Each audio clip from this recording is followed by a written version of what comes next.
দেখে একবার দেখে কোনো মানুষ নাই, জন নাই, জনমানবহীন এরিয়া হয়ে গেছে। ওই মুহূর্তে তিনি বস্তার কাছে এসে যখন সেই বস্তার ভিতর থেকে যখন সেই ছুরিটা নিয়ে মায়ের পিছনে আস্তে আস্তে আসতেছে, আমার ভাইরা কিতাবের মধ্যে আসছে এইভাবে যখন ছুরিটা উঁচু করেছে মায়ের গর্দানে আঘাত দেওয়ার জন্য, কিন্তু আল্লাহর গজব শুরু হয়ে গেল। মৌলানা তারিক জামিল পাকিস্তানের এক আলেম, ওনার লেখা একটা বইতে পড়ে দেখেছি যে বাবা বাইসা নাই, তার বৃদ্ধা মা আছে, চোখে দেখে না ভালো করে, ঝাপসা কুয়াশা দেখে, মাজা সমস্যা, রান্না করতে পারে না। ছেলেকে বললো তুমি একটু বিয়ে করো, বিয়ে করো, আমি তো চোখে দেখতেছি না, আমি পারতেছি না, তুমি বিয়ে করো। কিন্তু ছেলেটা বিয়ে করলো বন্ধু বান্ধবদের সাথে কথা বলে। সুন্দরী একটা মেয়ে, খুব সুন্দরী, চেহারা খুবই সুন্দর, কিন্তু আচরণ বিধি একেবারে রূঢ়তা, মোটেও ভালো না। আমার দেশে এক শ্রেণীর আমি এক ধরনের ফল দেখেছি যে দেখতে সুন্দর, ভিতরে হলো ছাই। এটা কি ফল বলে? মাখন ফল। হ্যাঁ, এইরকমই মেয়েটা এমনি সুন্দর, কিন্তু ভিতরটা হলো অসুন্দর। কেন অসুন্দর বললাম? শাশুড়ি শুধুমাত্র বলছে বৌমা সংসারে সবকিছু এলোমেলো করে খেও না, আল্লাহ নারাজ হবে, নিয়ামতের শুকরিয়া আদায় করো, তাহলে আল্লাহ তোমার সম্পদ বাড়া দেবে। মহিলা ক্যাটর ক্যাটর করে রাগ করে থুইয়া মার বাড়ি চলে গেছে। একটাই মাত্র ছেলে। ছেলেটা যখন কৃষক মানুষের সন্তান বাড়িতে চলে আসলো, বাড়িতে এসে ডাক দেয় মা তোমার বৌমাকে দেখি না, কই গেল? তখন ডাক দে বলতেছে শোনো, কেবলমাত্র এই কথা বলেছি এই সংসারের সব কিছু তুমি এলোমেলো করে খেও না, গুছিয়ে খাও, শুকরিয়া আদায় করো, নষ্ট করলে আল্লাহ নারাজ হবে। এ কথা বলার পরে তোমার স্ত্রী আমারে গালি দিয়ে বাবার বাড়ি চলে গেছে। যেমনে এই কথা বলেছে নিজের পেটের সন্তান তখন মায়ের দিকে ধাওয়া করে গিয়ে মায়ের গলা ধরে ধাক্কা মেরে জমিনে ফেলে দিয়েছে। নাউজুবিল্লাহ, জোরে পড়েন। অনেক জায়গায় আছে সন্তান হয়ে বাপ মার গায়ে হাত দেয়, এইরকম লোক আছে না নাই? আমার নিজে চোখে দেখা আমার ভাইরা, আমি এক জায়গায় গিয়েছিলাম, হাতে ব্যান্ডেজ করা, বললাম কি হয়েছে, সম্পর্কে ভাবি হতো, কয় আমার কাছে বারবার টাকা চায়, কিন্তু আমি টাকা পাবো কোথায়? ইউক্যালিপ্টারে খড়ি দিয়ে আমার হাতে বাড়ি মেরেছে, আমার হাতটা ফুলে গেছে, তাই ব্যান্ডেজ করে রেখেছি। নাউজুবিল্লাহ, জোরে কোন। কোন সন্তান যদি নিজের মাকে নিজের বাবারে আঘাত দেয়, ওই মা বাবার হাত তোলা লাগবে না, বদদোয়া করা লাগবে না, তার আচরণে, তার ব্যবহারে, তার অ্যাটিটিউড, তার মেন্টালিটির কারণে যদি অসন্তুষ্ট হয়ে যায় তার সর্বনাশ হয়ে যাবে, ঠিক কিনা? কারণ গুক্কু সাপের কাল গুক্কু সাপের বিষাক্ত সাপের ঠোকর মিট যেতে পারে, বন্দুকের গুলি লক্ষ্যভ্রষ্ট হতে পারে, কিন্তু তোমার মা বাবার দোয়া আর বদ্ধ জীবনে কখনো মিস হতে পারে না। জোরে বলেন সুবহানাল্লাহ। আমার মুসলমান ভাইরা, কথাটা ভালো করে বোঝেন। এরপরে ছেলেটা গলা ধাক্কা দিয়ে জমিনে ফেলে দিয়ে যখন চলে গেল, যেই মাত্র চলে গেছে, মা তখন ঘরের দরজা বন্ধ করে দিয়ে কান্নাকাটি করতেছিলেন। আমার ভাইরা, তিনি ছোটবেলার স্মৃতির কথা মনে করছেন। আমার এই সন্তানের বসন্ত কলেরা রোগ হয়েছিল, আর ডাক্তার কবিরাজের কাছে ব্যর্থ হয়ে ফিরে আসলাম, তারা বলল বাঁচবে না। আমার এই সন্তানকে নিয়ে আমি ঘরের মধ্যে রেখে আমি যাই নামাজ পড়ে আল্লাহর কাছে বারবার দোয়া করেছি, আল্লাহ আমার সন্তানের হায়াত বাড়ায় দাও। এশা নামাজের সময় মসজিদে মুসল্লিরা বাইরে জুতা রেখে ভিতরে নামাজরত ছিল। আমি জুতার নিচের ধুলাগুলো যখন হাতে নিলাম, হাতে নিয়ে মুখে শরীরে মাখাইয়া আল্লাহর দরবারে দোয়া করলাম, রব্বুল আলামিন, আল্লাহ। ডাক্তার বলেছে, কবিরাজ বলেছে বাঁচবে না, কিন্তু হায়াত আর মউতের মালিক তো আল্লাহ তুমি। আল্লাযী খালাকাল মাউতা ওয়াল হায়াতা লিয়াবলুয়াকুম আইয়ুকুম আহসানু আমালা। আল্লাহু আকবার। হায়াত আর মউতের উদ্ভাবক তো তুমি। আল্লাহ তো এটা পরীক্ষা করেন। দেখেন, আল্লাহ হায়াত আর মৌত সব তোমার হাতে। তাওয়াফাতুহু রুসুলুনা ওয়া হুম লা ইউফাররিতুন, মালাকুল মৌত যখন কাছে আসবে ফিরাবার ক্ষমতা তার কারণ নাই, ঠিক কি না? কারণ নাই ক্ষমতা। এত দাপট এত ক্ষমতা গেল কোথায়? মুসলমান ভাইরা আমার, এরপরে যখন আল্লাহর কাছে দোয়া করলেন, রব্বুল আলামিন আমার সন্তানকে তুমি হায়াত বাড়ায় দাও, সেই যে আমার সন্তান সুস্থ হয়েছে, আর একবারের জন্য জ্বরও হয় নাই।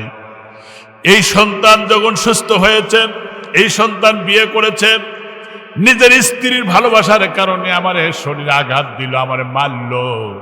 আমার ভাইরা, মা তখন কান্নাকাটি করতেছিল, কিন্তু ওই ছেলেটা তখন বউ আনতে গেছে তার শ্বশুর বাড়ি, যা বলল চলো যে বাড়িতে যাই। কয় না না, তোমার আর ভাত খাবো না। কয় কেন খাবে না? ভাত খাবো না এই জন্য যে তোমার মা শুধু ক্যাটর ক্যাটর করেন। কয় আমার মায়ের বিচার করব। স্ত্রী বলল কি বিচার করবেন? কয় তুমি কি বিচার করলে খুশি হবে সেই বিচারই করব। কয় তোমার মাকে 3 দিনের মধ্যে হত্যা করা লাগবে। নাউজুবিল্লাহ, জোরে বলেন। তোমার মা থাকলে আমি যাব না, তোমার মাকে হত্যা করা লাগবে। কয় চলো যাই। আমি শপথ করে বলতেছি আমার মাকে 3 দিন লাগবে না, আজকে চলো, রাতটা পোহালেই সকালবেলা আমার মারে আমি খতম করে ফেলবো। আমি প্রতিজ্ঞা করলাম, কসম করলাম। মেয়েটা চলে আসতেছে, স্বামীর হাত ধরে আসতেছে। এদিকে বিকালবেলা ওই মা যখন গেটের কাছে দাঁড়ায়, দেখে যে আমার সেই বৌমা আসতেছে নাকি, আসলে পরে আমি মাপ চাইবো। সংসার তো তোমরাই করবা, আমি তো কয়েকদিনই বাঁচবো, আমি মাপ চাইবো। কিন্তু দেখা যায় ওই যে আসতেছে 2 জন ছায়া ছায়া দেখা যায়।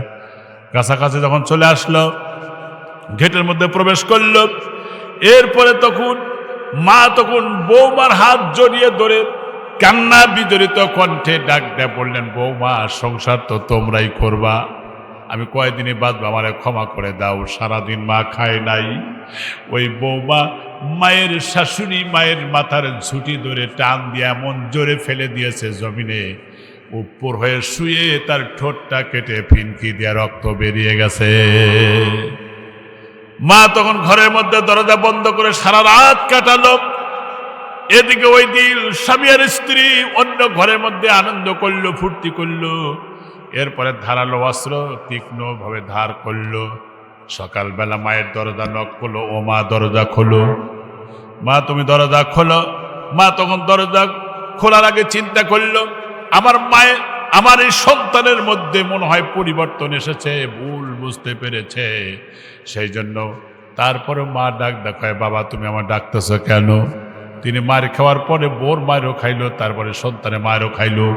তারপরে ডাকতে বলতেছে, বাবা তুমি ডাকতেছ কেন? ছেলে ডাক দেখায়, ও মা চলো যাই খেতে, ওই যে আখের খেতে যাইতে হবে, ওইটা কাটার পরে মাথায় বোঝা তুলে দেওয়ার মতো কোনো লোকজন খুঁজে পাই না, চলো যাই বাবা। এরপরে মা বলল, ঠিক আছে বাবা চলো যাই। মা যখন পিছনে চলে যায়, ছেলেটা বস্তার মধ্যে করে ধারালো ছুরি নিয়েছে, মা তা জানে না। খেতের আইলে বসে আছে, ছেলেটা তখন আখের খেতে আখ কাটতেছে, বারবার ডানে বায় তাকায় দেখে মানুষ আছে নাকি, খুঁজতে গিয়ে একবার দেখে কোনো মানুষ নাই, জল নাই, জনমানবহীন এরিয়া হয়ে গেছে। ওই মুহূর্তে তিনি বস্তার কাছে এসে যখন সেই বস্তার ভিতর থেকে যখন সেই ছুরিটা নিয়ে মায়ের পিছনে আস্তে আস্তে আসতেছে, আমার ভাইরা কিতাবের মধ্যে আসছে এইভাবে যখন ছুরিটা উঁচু করেছে মায়ের গর্দানে আঘাত দেওয়ার জন্য, কিন্তু আল্লাহর গজব শুরু হয়ে গেল। এক মুহূর্তের মধ্যে এই সন্তানটা প্যারালাইজডের রোগী হয়ে পড়ে গেছে। আল্লাহু আকবার বলেন। কিন্তু আল্লাহ যদি বাঁচান পৃথিবীর কেউ তারে মারতে পারে না, ঠিক কিনা? আর আল্লাহ যদি মারেন, গোটা পৃথিবীর সব যদি ঐক্যবদ্ধ হয়ে আন্দোলন করে, আর কি তাকে ঠেকা রাখতে পারবে না, ধরে রাখতে পারবে না। এ ক্ষমতা কার? সবটুকু বলেন তো দেখি, আল্লাহ পাকের। এই জন্য বলছি সন্তানেরা, এটা দুনিয়ার দেখা যে মায়ের সাথে দুর্ব্যবহার করার কারণে তার জীবনটা বিপন্ন হয়ে গেছে, ধ্বংস হয়ে গেছে। বাবার সাথে খারাপ আচরণ করার কারণে দুনিয়ার জীবনই তার জন্য সংকীর্ণ হয়ে গেছে। ইহকালে অশান্তি, পরকালে জাহান্নামে যেতে হবে। মা বাপ যদি অসন্তুষ্ট হয়, আল্লাহর কসম ওই সন্তানের জীবনের শান্তি হবে না, জান্নাতও পাবে না। এটা হচ্ছে সূরা কাহফে আল্লাহ বলছেন ইন্নাল্লাযীনা আমানু, নিশ্চয়ই যারা ঈমানদার, ঈমান এনেছেন। 2 নম্বর ওয়া আমিলুস সলিহাতি, নেক আমল করে। ঈমানের পরে তাদের দায়িত্ব হচ্ছে নেক আমল, আমলে সলেহ করা। এ দুটোর সাথে যদি আমাদের সম্পর্ক থাকে, কানাত রয়েছে লাহুম তাদের জন্য জান্নাতুল ফিরদাউসি নুজুলা, জান্নাতুল ফিরদাউস আল্লাহ তাআলা তাদের জন্য দান করবেন। সুবহানাল্লাহ। তাহলে একটা হচ্ছে ঈমান আর একটা হচ্ছে নেক আমল। 1 নম্বরের নাম কি বলেন তো দেখি? ঈমান। আর 2 নম্বরের নাম নেক আমল। এখানে ঈমানের একটা বৈশিষ্ট্য আছে। ঈমানের মূল স্তম্ভ হলো 6টি। আপনারা আমার সাথে কথা বলেন, কয়টি? 6টি।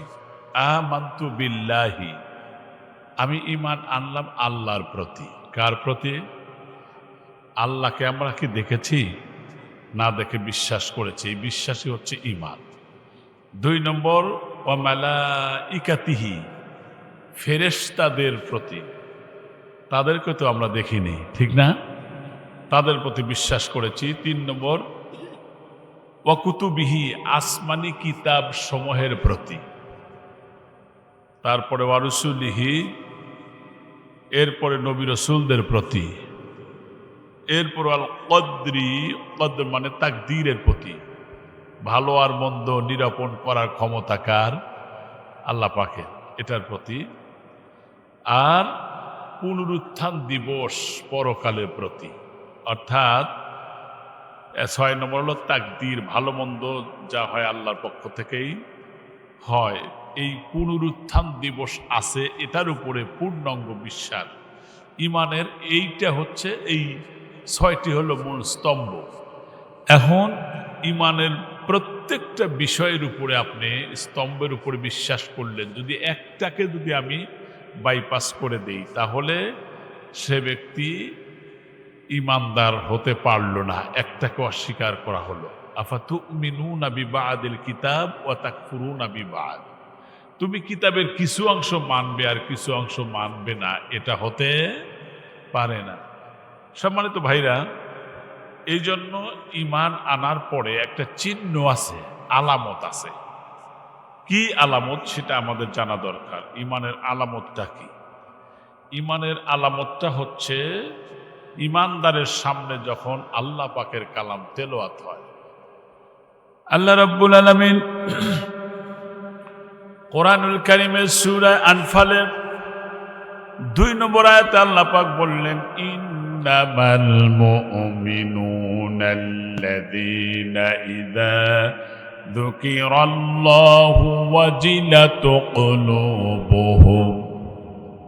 আল্লাহ পাক বলেন, মুমিন তো তারা যাদের নিকটে আল্লাহর নাম নিয়ে আলোচনা করলে পরে, আখিরাত পরকাল নিয়ে আলোচনা করলে, আল্লাহর নাম নিয়ে আলোচনা করলে, ওয়াজিলাত কুলুবুহুম, তাদের অন্তরটা কেঁপে ওঠে। জোরে বলেন সুবহানাল্লাহ। আল্লাহর নামে আলোচনা করলে আল্লাহর ভয় আমাদের আছে না নাই? আছে বলেই তো আপনারা এখানে এসছেন। আল্লাহর ভয় আছে বলেই তো আপনারা আজান শোনার পরে মসজিদে যান, ঠিক না? আল্লাহর ভয় যাদের মধ্যে আছে সে ব্যক্তি কখনো সুদের সাথে সম্পৃক্ত থাকতে পারে না। খুব ভালো করে বুঝেন। মানে আপনাদের এখানে তো হাদিস কোরআন দিয়েই কথা বলা লাগবে। আমি এই দিক দিয়ে আমি খুব পছন্দ করি যে যারা সহি হাদিস কোরআন, এরা আমলের প্রতি উদ্গ্রীব। এটাই স্বাভাবিক, এটাই সুন্দর, এটাই ভালো। তো বিষয়টা হচ্ছে, ভয় যদি আল্লাহর থাকে, এটা বিশ্বাস করি, তাহলে আমার দ্বারা সুদ হতে পারে না, ঘুষও হতে পারে না, ঠিক কিনা? মিথ্যার আশ্রয় নিতে পারে না। যদি ঈমানের কোয়ালিটি তার মধ্যে থাকে, তাহলে তার দ্বারা মিথ্যা, তারপরে গীবত, নিন্দা, চর্চা, অহংকার, আত্মম্বরিকতা, দাম্ভিকতা, এগুলো তার জীবনে আসতে পারে না। মুসলমান ঈমানদার যারা, তারা হবে বিনয়ী, তারা আত্মকেন্দ্রিক হবে না, তারা পর উপকারী হবে। তারা প্রতিবেশীর সাথে খারাপ আচরণ করবে না, বরং ভালো ব্যবহার করবে। তারা ওয়ারিসকে কখনো ঠকাবে না, কারণ আল্লাহ পাক বলেছেন সূরা আল ইমরানে এসেছে যে যারা ওয়ারিসকে ঠকায় তাদের কোনো আমল আল্লাহ অ্যাকসেপ্ট করবেন না, কবুল করবেন না। তাহলে ওয়ারিসকে, আমার দেশে, আমার গ্রাম অঞ্চলে অনেক জায়গায় আছে, এক বাবার মেয়েও আছে, ছেলেও আছে। দেখা যায় যে ছেলেদেরকে চুরি করে সব লেখা দেয়, মেয়েদেরকে বঞ্চিত করে। এরকম বুজুর্গ আছে না নাই? এটা কি বুজুর্গ না বেজির্গু? হ্যাঁ, কারণ ওয়ারিসকে যে সম্পত্তি থেকে বঞ্চিত করে সে জান্নাতে প্রবেশ করার কোনো সুযোগ থাকবে না। কারণ ছেলেও তোমার সন্তান, মেয়েও তোমার সন্তান। ছেলেকে দিলা, মেয়েকে দিলা না, এই অধিকার ইসলাম তোমারে দেয় নাই। এজন্য ইসলামের আইনের উপরে হাত ঘুরায় যারা, যত নামাজ পড়ুক, যত রোজা রাখুক, হজ করুক, আর যাকাত দিক, আর মসজিদ বানাক, মাদ্রাসা বানাক, আত্মীয় স্বজনের সাথে ভালো ব্যবহার যতই করুক না কেন, কিন্তু কাজ হবে না। খুব ভালো করে বুঝেন, কারণ আমলনামা কিতাব আল্লাহ পাক দিবেন কিন্তু আমাদের হাতে। আমাদের হাতে আল্লাহ পাক আমলনামা কিতাব দিবেন। সেই দিন কিন্তু আমলনামা কিতাব পাওয়ার পরে আল্লাহ পাক বলবেন ইকরা কিতাবাকা কাফা বিনাফসিকা আল-ইয়াওমা আলাইকা হাসিবা। আল্লাহ রাব্বুল আলামিন বলবেন, বান্দা আজকে তোমার আমলনামা কিতাব, দুনিয়ার জীবনে তুমি যা করেছো, দিনের আলোতে অথবা রাতের অন্ধকারে, তুমি ইচ্ছায় অনিচ্ছায় প্রকাশ্য যেভাবে তুমি যা যা করেছো, মানুষের চোখ ফাঁকি দিয়েছো, কিন্তু আমি আল্লাহর চোখকে ফাঁকি দেওয়ার কোনো সুযোগ নাই। কারণ আল্লাহ সুবহানাহু ওয়া তাআলা বান্দাকে সৃষ্টি করেছেন, বান্দার সব অবস্থান দেখেন, ঠিক কিনা? এ আল্লাহ রাব্বুল আলামিন সেই দিন বলবেন, বান্দা তোমার আমলনামা কিতাব পড়ো, তোমার আমলনামা কিতাব পাঠ করবার জন্য তুমি যথেষ্ট। ওই দিন বান্দা যখন আমলনামা কিতাবের উপরে যখন চোখ ভুলাবে, দেখবে সর্বনাশ, সেখানে এই করেছি, সেই করেছি, মিথ্যা বলেছি, সুদের টাকা লেনদেন করেছি, ঘুষের টাকা লেনদেন করেছি, সবই তো এর মধ্যে লেখা আছে।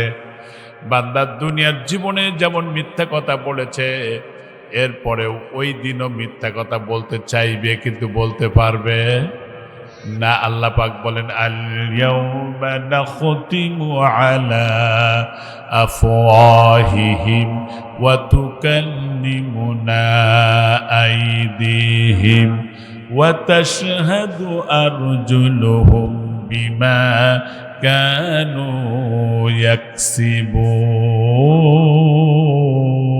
ইয়াকসিবুন। আল্লাহু আকবার পড়েন। আল্লাহ পাক বলবেন, আজকে তোমার আমলনামা পাঠ করো। বান্দা মিথ্যা কথা বলতে চাইবে, কিন্তু আল্লাহ পাক তার জবানটা বন্ধ করে দিবেন, মুখটা স্টপ হয়ে যাবে। তারপরে কথা বলবে, তার হাত, তার অঙ্গ, তার প্রত্যঙ্গ সব কিছু কথা বলবে। আমার ভাইরা, এই যে আপনার হাতের মধ্যে যদি কালি লেগে যায়, আপনি সাবান দিয়ে পরিষ্কার করেন, কত যত্ন করেন, কিন্তু এই আপনার শরীরের, আপনার দেহের, আপনার শরীরের যে চামড়াটা আছে, এটাও আপনার বিপক্ষে কথা বলবে। ওই সময় বান্দা বলবে, তুমি আমার বিরুদ্ধে লিমা শাহিদতুম আলাইনা, কেন আমার বিরুদ্ধে সাক্ষী দিলে?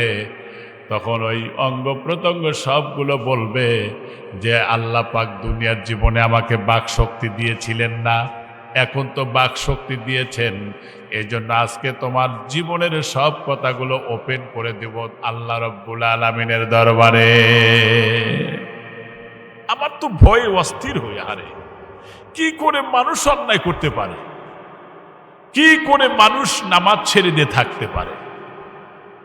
আমার চিন্তা হয় যে ভয় হয় না কেন মানুষের, এত ওয়াজ নসিহত হয়, এগুলো যায় কোথায়? এত ওয়াজ করি, তারপরে তো টেলিভিশন দেখা বন্ধ হয় না, ঠিক না? এই যে ওয়াজ করি এত, তারপরে মোবাইল খালি মুরগির ঠ্যাঙ্গের মতো এসরায়। বিশ্বাস করেন, আমি কালকে দুদিন আগে কোন জায়গায় সাদাতপুরে ওয়াজ করলাম, রাস্তায় ওয়াজ বাদ দিয়ে 10-12 জন করে পোলাপান এক জায়গায় বসে খালি এরকম গেম খেলতেছে। খালি মুরগির ঠ্যাং ইসরা ইসরা খায়, ওইরকম খালি ইসরাইতেছে। আপনারা হাসেন, আমার কলজায় লাগে। কোরআনের মজমায় বসে না, কিন্তু মোবাইলে ইসরায়।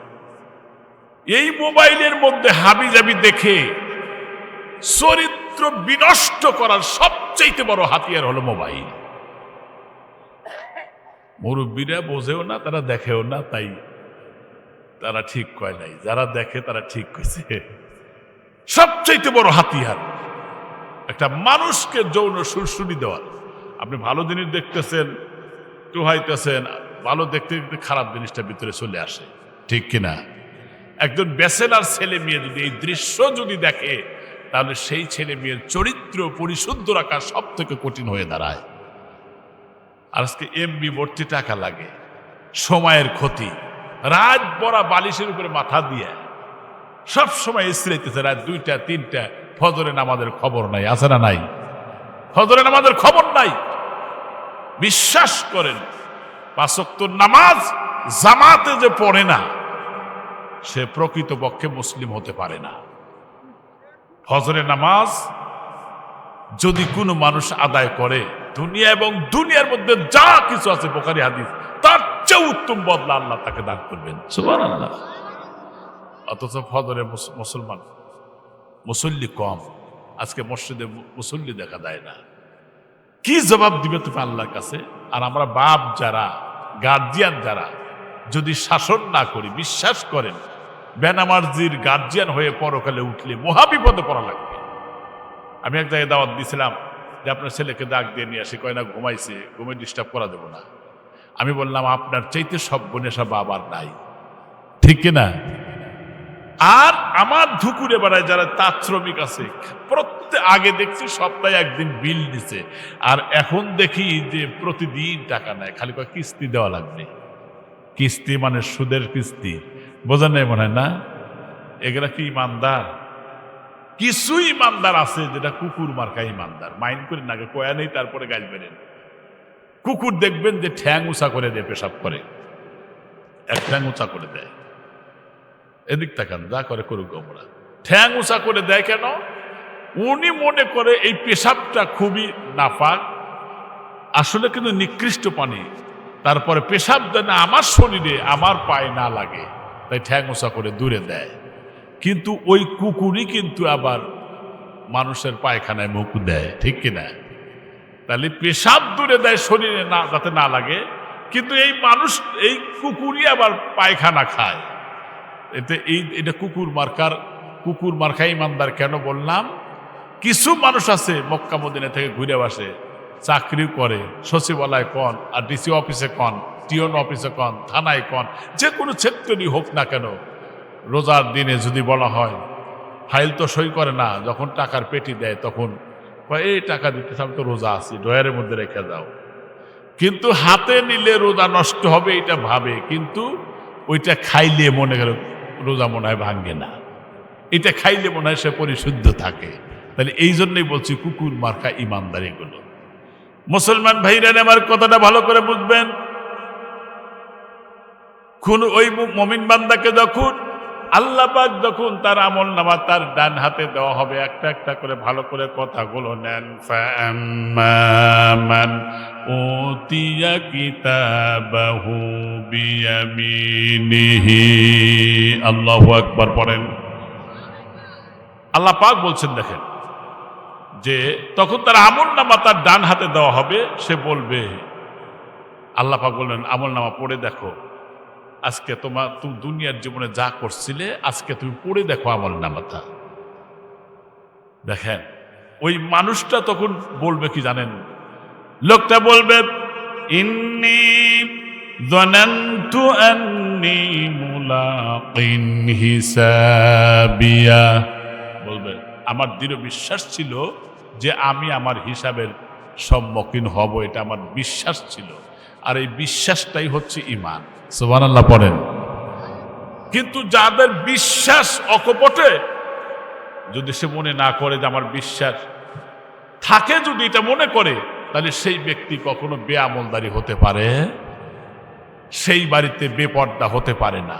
সেই বাড়িতে মিথ্যার আশ্রয় হতে পারে না, সেই বাড়িতে সুদের কারবার থাকতে পারে না, ঘুষের কারবার থাকতে পারে না।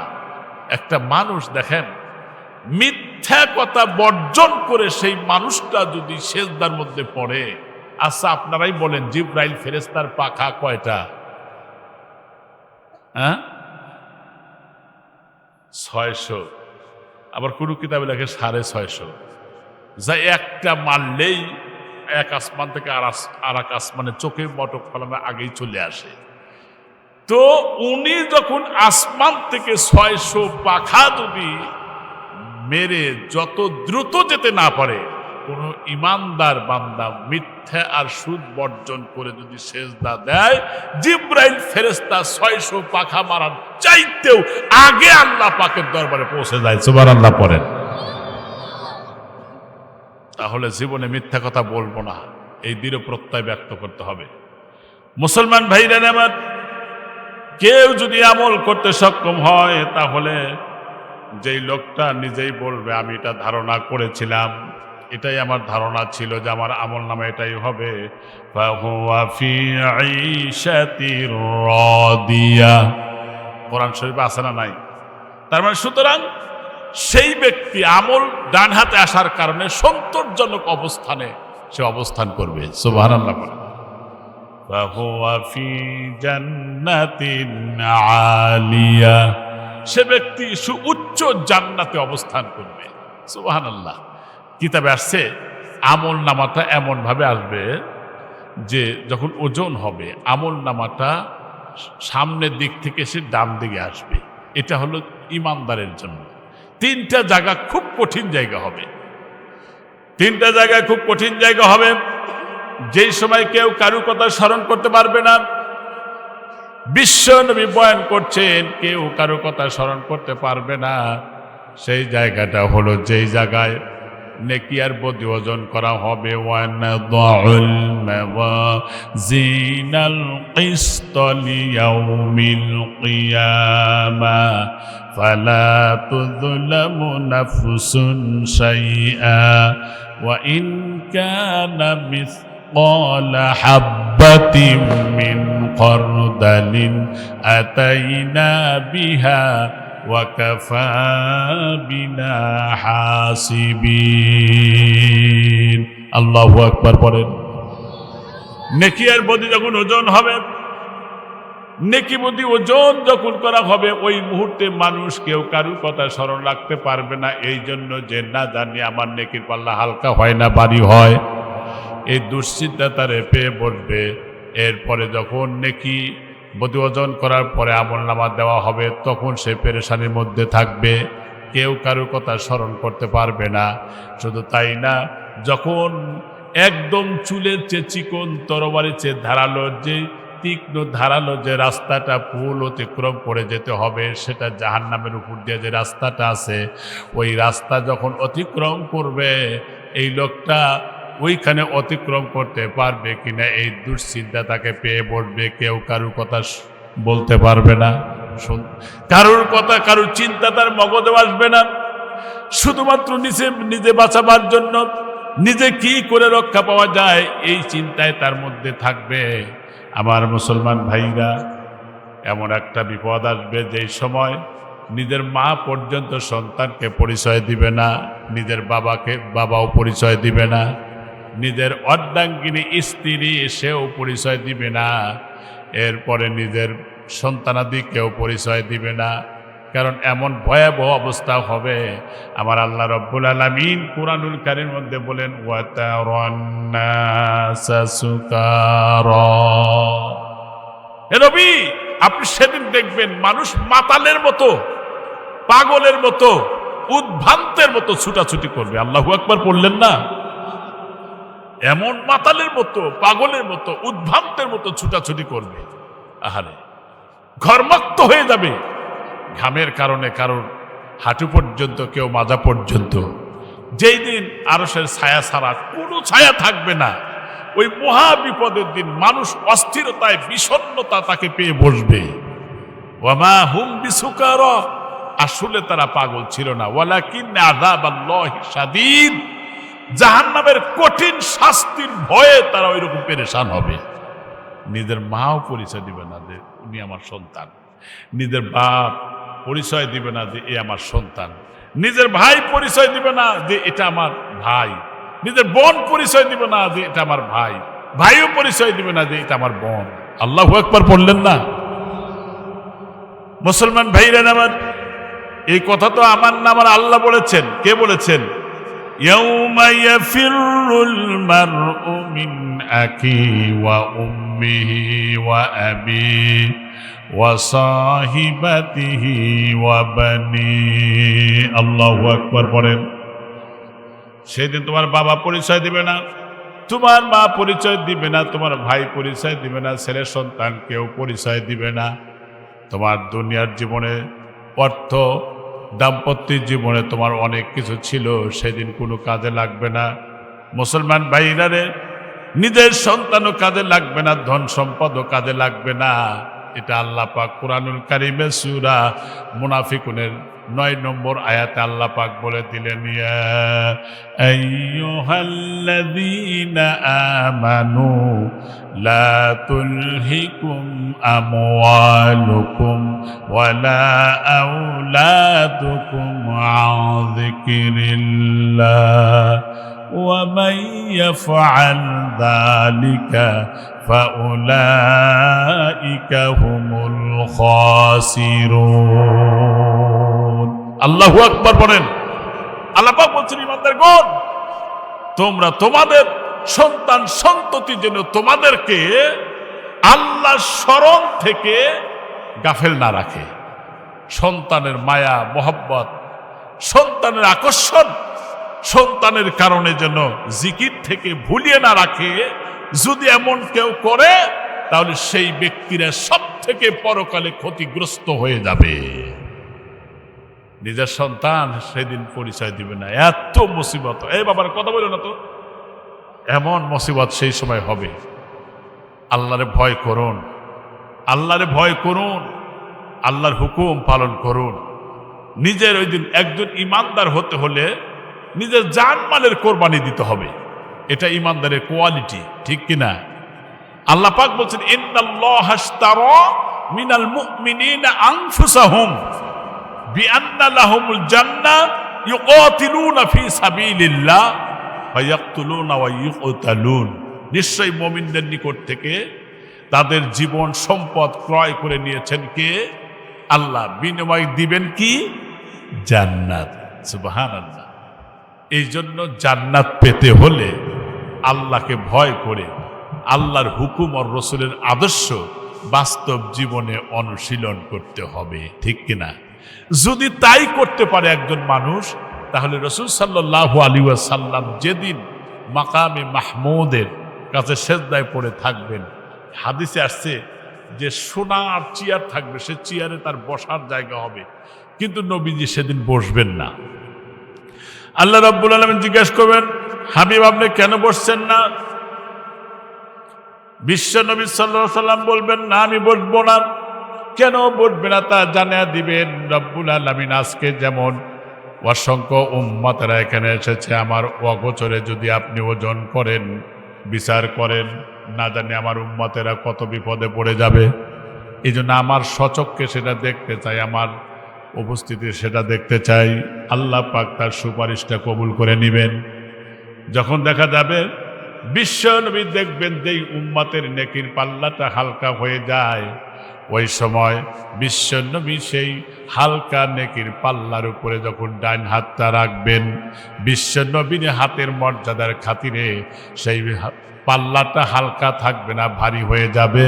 ওই বান্দার জন্য আল্লাহ রব্বুল আলামিন জান্নাত বরাদ্দ করে দিবেন। জোরে বলেন সুবহানাল্লাহ। কিন্তু রসুলের আদর্শ যার জীবনে অনুশীলন হয় নাই, তাকে রসুল সুপারিশ করবেন না। তাহলে একটা মানুষ যিনি সুদ খায়, রসুলের কি সুপারিশ পাওয়ার সম্ভাবনা আছে? যে ব্যক্তি ঘুষ খায়, তাহলে কি সেই ব্যক্তির সম্ভাবনা আছে? যে ব্যক্তি মদ পান করে, জেনা করে, নিষিদ্ধ পানি পান করে, তার কি সম্ভাবনা আছে? অসম্ভব। এই জন্য সম্মানিত ভাইরা, এমন একটা মুহূর্ত আসবে, আজকে আমরা দেখেন মনে করি শুধু নামাজ, রোজা, হজ, জাকাত এইগুলোই বোধ হয় ইবাদত, আর মনে হয় কোনোটা ইবাদত না। কিন্তু আমার আপনার জীবনের শুরু থেকে মৃত্যুর আগ পর্যন্ত আল্লাহর সীমা দেওয়া আছে। কোরআন যে সংবিধান, আমাদের এ সংবিধান দেওয়া আছে, আল্লাহর হুকুমের একটু ব্যতিক্রম হলেই তার নাফরমানি হয়ে যাবে, ঠিক কিনা? এই জন্য এমন একটা সময় আসবে, দেখবেন এমন একটা সময় আসবে, রসুলের হাদিস, যে জনগণের মাল, যারা রাষ্ট্রীয় ক্ষমতায় অধিষ্ঠিত হবে, জনগণের মাল তারা লুটের মাল মনে করে, নিজের মাল মনে করে খাবে। আমার দেশে যারা নেতা হয়, আমার দেশে যারা এমপি মন্ত্রী হয়, চেয়ারম্যান হয়, আমি তো আগে দেখছিলাম না, আল্লাহ, আগে জানছিলাম না, যারা সবসময় যারা বলতো যে অমকেরা দুর্নীতিবাজ, কিন্তু আগে জানছি, আগে শুনছি যে দুর্নীতি করে, পুকুর চুরি করে, এখন দেখি যে মহাসাগর চুরি করছে, ঠিক না ভাই? এখন দেখি যে মহাসাগর চুরি করছে। আমার কাছে একটা তথ্য আছে, তথ্যটা হচ্ছে আমাদের প্রতিটা মানুষের মাথা পিছু ঋণ হচ্ছে 1.5 লক্ষ টাকা, প্রতি মানুষের মাথা প্রতি। বর্তমান বাংলাদেশের ঋণ 993 মার্কিন ডলার। এই যদি ঋণ হয়, অন্তত 697টি মার্ক অন্তত মেট্রো রেল তৈরি হইতো, কিন্তু একটাতেই সেই পরিমাণ খরচ করছে, তার মানে পুরাটাই গেলোটের মধ্যে ঢুকাইছে। চিন্তা করা যায়, আমার আপনার টাকাইটা। বলেন তো দেখি, এদেরকে আল্লাহর ভয় থাকলে কি চুরি করতে পারতো? 260টা বাড়ি করছে একজন, আর একজন দেখলাম যে 500টা বাড়ি করছে একজন। আচ্ছা, এর কি মরার চিন্তা ছিল না? আমার আপনার অধিকারকে ক্ষুণ্ণ করেছে। এমনকি 35টা 36টা পদ্মা সেতু নির্মাণ করা যেত, 94,000 মার্কিন ডলার, যা 400 কোটি টাকা দিয়ে বাপের মূর্তি বানাইছে। 400 কোটি দিয়ে মূর্তি বানান।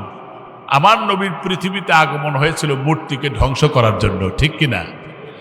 আর আমরা মুসলমান, আমাদের মাথার উপরে মূর্তি, ডানে মূর্তি, বামে মূর্তি, রাস্তার মোড়ে মোড়ে মূর্তি।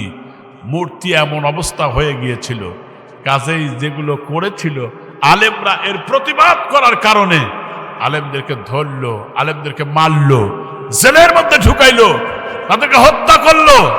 এমনকি বছরের পর বছর আয়না করে রেখে আলেমদেরকে বেইজ্জতি করেছে, উলঙ্গ করে ছেড়ে দিয়েছে।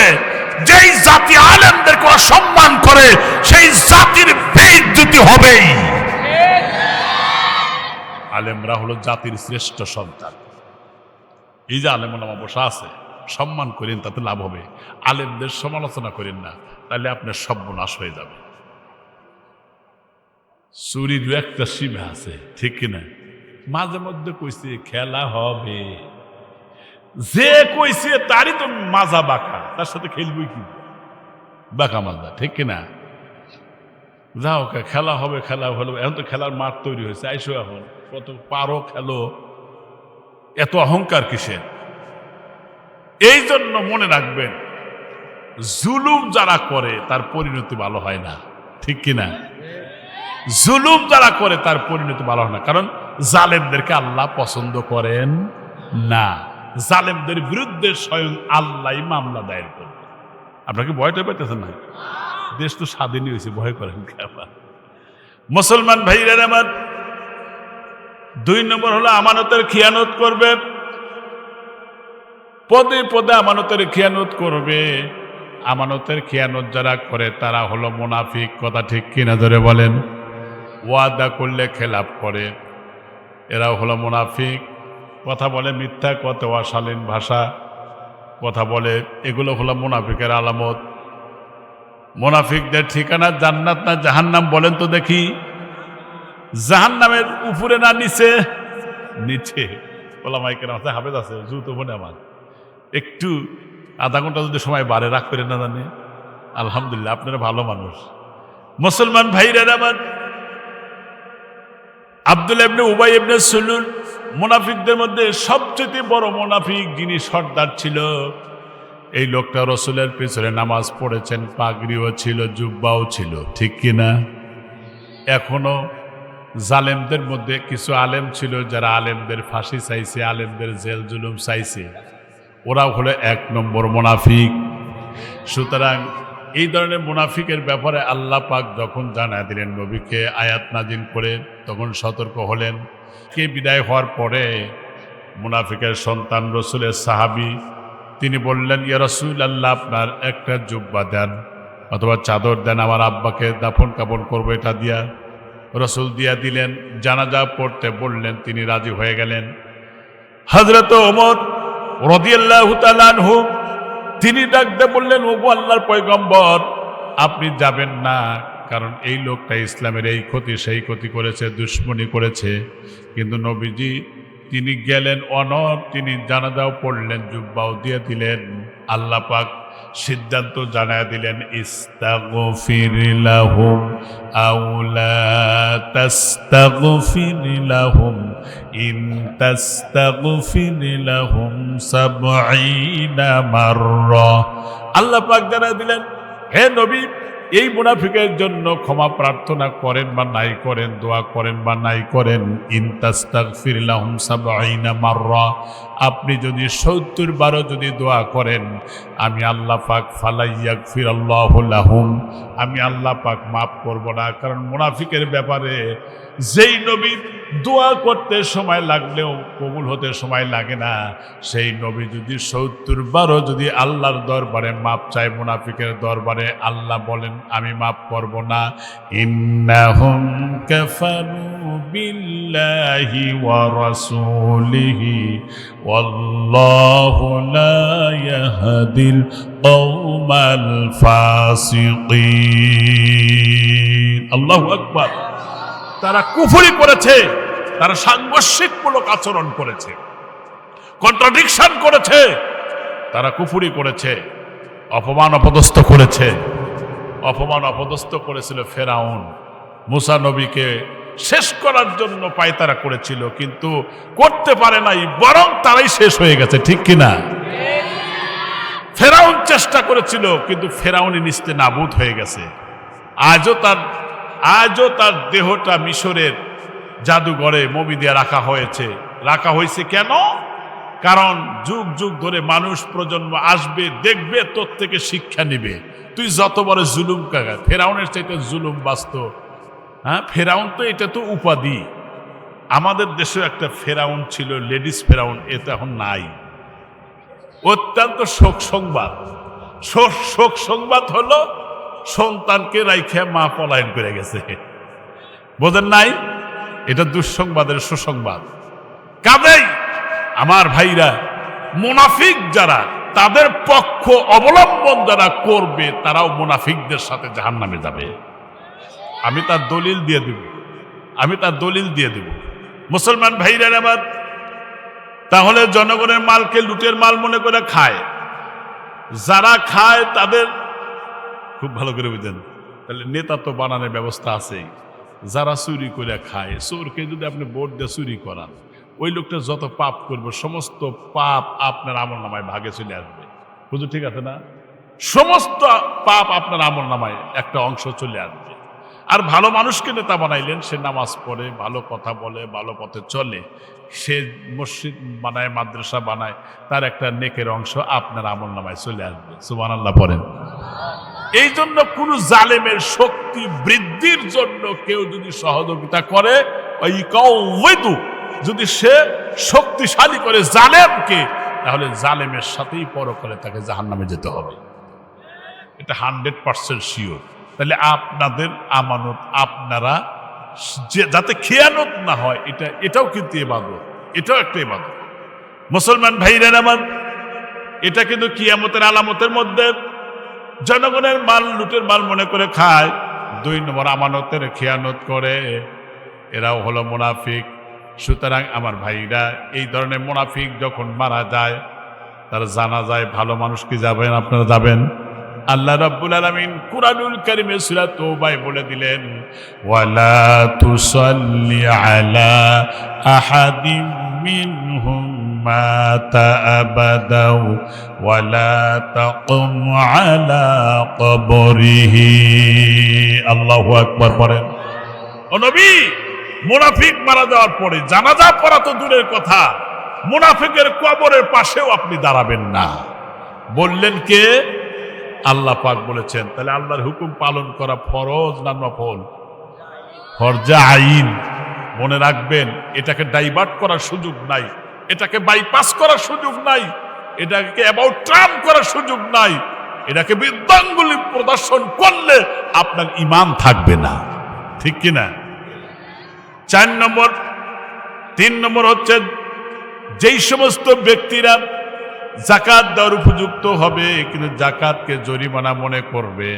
যাকাত দিবে না কয় আমার টাকা কেন দিব কিন্তু তুজাক্কিহিম ওয়া তুতাহিরুকুম যাকাত দিলে তোমার মালের পরিশুদ্ধতা হয় পবিত্র হয় হালাল হয়ে যায় যাকাত যার পাও না তুমি তারে দিয়ে দিলে তোমারটা তো দেও নাই অন্তত যাকাত দিয়ে তুমি বাঁচলা তোমার মাল পবিত্র হয়ে গেল যদি আপনি যদি হালাল না খান হারাম যদি আপনি খান ইবাদত কবুল হবে না আল্লাহ রাব্বুল আলামিন কুরআনুল কারীমের মধ্যে বললেন ইয়া আইয়ুহাল্লাযীনা আমানু কুলু মিন তাজ্জিবাতিন মা রাযাকনাকুম ওয়াশকুরু লিল্লাহি ইন কুনতুম ইয়্যাহু তা'বুদুন আল্লাহু আকবার আল্লাহ পাক বলছেন ইমানদারগণ কুলু মিন তাজ্জিবাতিন মা রাযাকনাকুম আমি আল্লাহ পাক যে হালাল রিজিক দিয়েছি এটা খাও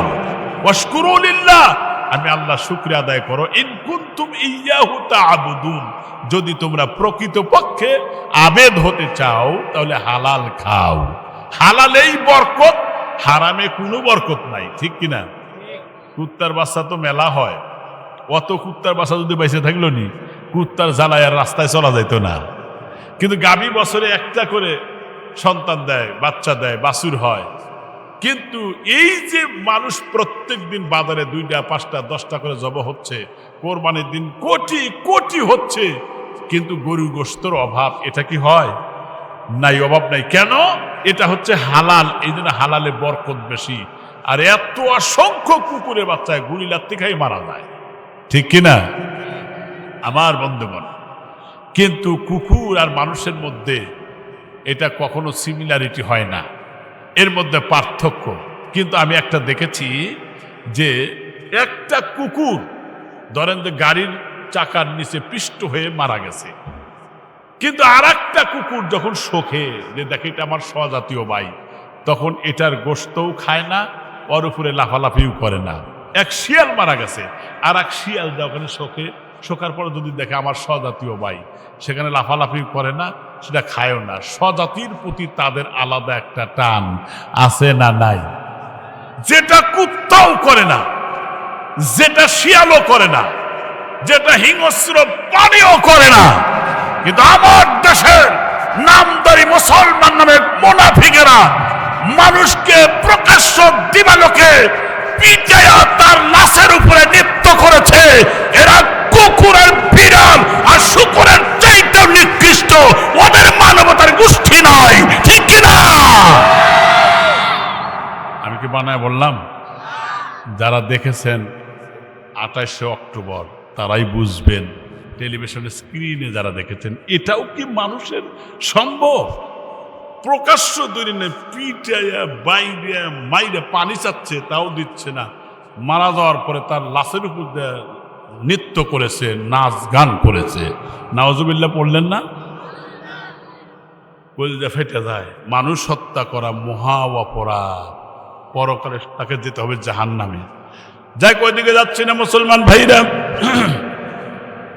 এরপর আর একটা হচ্ছে ইলমে দ্বীন শিক্ষা করবে পার্থিব জগতের ফায়দা হাসিল করার জন্যে আজকে লক্ষ্য করে দেখেন অনেকগুলো ওলামায়ে কেরাম আছে আলেম যারা নামদারি যারা বড় বড় কথা বলে 1 লক্ষ টাকা না দিলে আমি আসবো না আমি এই কথা আম পাবলিকের কাছে বলতাম না কিন্তু আমি যখন একজনকে দাওয়াত করেছিলাম সে আমাকেই বলল আজকে পুরা টাকা না দিলে আমি আমার বাড়ির থেকে গাড়ি চাকা ঘুরবে না আমার কাছে বলছে, তারপরে থেকে আমার মনের মধ্যে এত কষ্ট, কয় কিরে বিশ্বাসই তো নাই। তাহলে তো এটা হেদায়েতের লক্ষ্য উদ্দেশ্য হইল না, এ তো দেখতেছি খালি শুধু ব্যবসা। কথা ঠিক কিনা? এইরকম লোক আছে না নাই?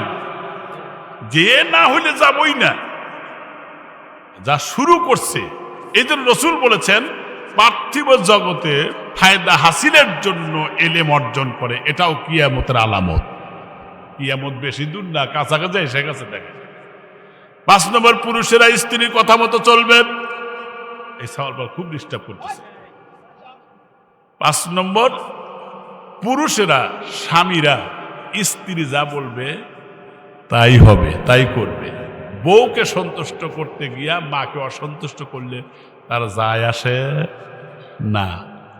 আবার বলি, বউ যেটা বলবে সেটাই শুনবে, সেটা বাজ বিচার করবে না, বিচার করবে না। দেখা যায় যে অনেক মানুষ বউর কথা শুনে মায়ের সাথে রাগ করে কথা বলে না, এরকম লোক আছে না?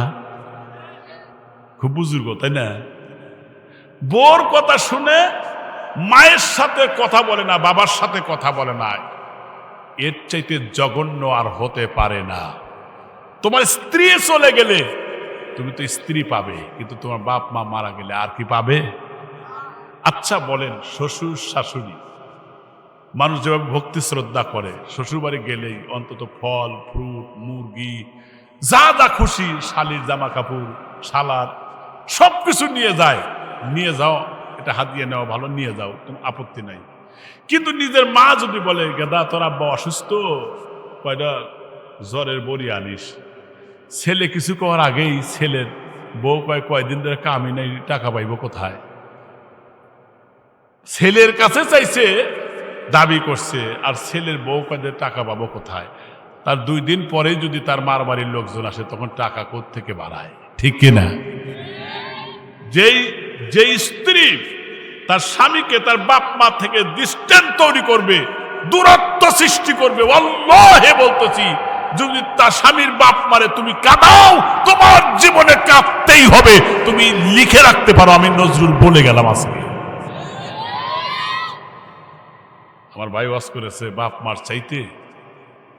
মার চাইতে শ্রেষ্ঠ সম্পদ আল জান্নাতু তাহতাল আকদামিল উম্মাহাত, মায়ের পায়ের তলেই হলো সন্তানের বেহেশত। ঠিক কিনা?